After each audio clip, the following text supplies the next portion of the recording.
तो कैसे हैं सब लोग। आज मैं आपको बताऊंगा कि आप लोग अपना पहला प्रोजेक्ट कैसे क्रिएट करेंगे। तो इस इंटरफेस में आपको कई सारे प्रीसेट्स मिलेंगे, जैसे कि games, film, video, live events, architecture और बहुत कुछ। रिसेंट प्रोजेक्ट्स में आपको प्रोजेक्ट्स मिलेंगे जिन पर आप काम कर रहे हैं या आप कर चुके हो। तो किसी भी एक प्रीसेट को चूज करिए। चलिए हम गेम्स पर क्लिक करते हैं। क्लिक करते ही बहुत से डेमो लेवल्स दिखाई देंगे, तो आप कोई भी चूज कर लीजिए। चूज करते ही बॉटम राइट में आपको अपने प्रोजेक्ट का नाम टाइप कर देना है। फिर उसकी फाइल लोकेशन चूज करना है जहां आप अपना प्रोजेक्ट सेव कर सकें।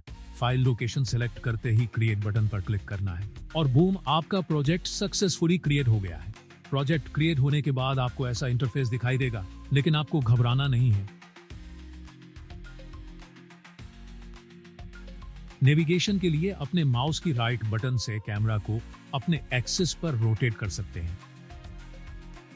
अगर आप मिरर माउस बटन को दबाकर पॉइंटर को अप, डाउन, लेफ्ट, राइट या रोटेट करते हैं तो कैमरा भी आपके एक्शन के अनुसार मूव होने लगेगा।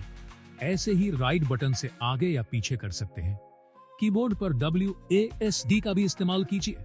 अगर आपको लॉन्ग डिस्टेंस ट्रैवल करना है तो आप व्यू पोर्ट में राइट क्लिक से किसी भी मेश या ऑब्जेक्ट को सेलेक्ट कर सकते हैं।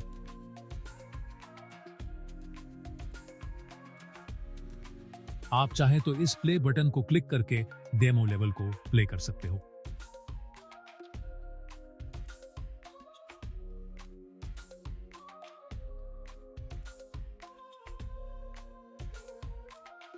अनरियल इंजन के हर एडिटर में एक मेनू बार होता है जो विंडोज पर उस एडिटर विंडो के टॉप राइट में या मैकओएस पर स्क्रीन के टॉप पर होता है।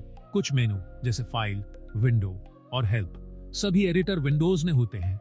सिर्फ लेवल एडिटर में नहीं, बाकी मेनू एडिटर स्पेसिफिक होते हैं। इस पैनल को कंटेंट ब्राउजर कहते हैं, जो कि एक फाइल एक्सप्लोरर विंडो है जो आपके प्रोजेक्ट में मौजूद सारे एसेट्स, ब्लूप्रिंट्स और दूसरे फाइल्स को दिखाता है।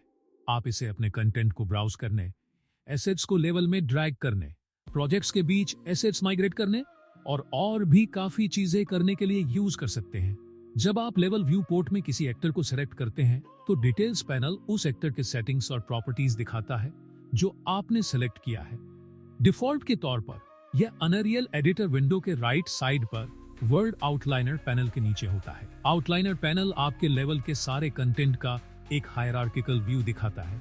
डिफॉल्ट के तौर पर यह अनरियल एडिटर विंडो के अपर राइट कॉर्नर में होता है। आप 4 अलग अलग आउटलाइनर्स तक बना सकते हैं, जिसमें हर एक का अपना कॉलम लेआउट और फिल्टर कॉन्फ़िगरेशन होता है। हाँ तो भाई साहब, आज इतना ही करते हैं। ये एक डेमो लेवल है, तो अगले वीडियो में मैं आपको न्यू लेवल क्रिएट करना सिखाऊंगा और देखेंगे कि उसकी लाइटिंग कैसे करते हैं। तब तक के लिए नमस्कार।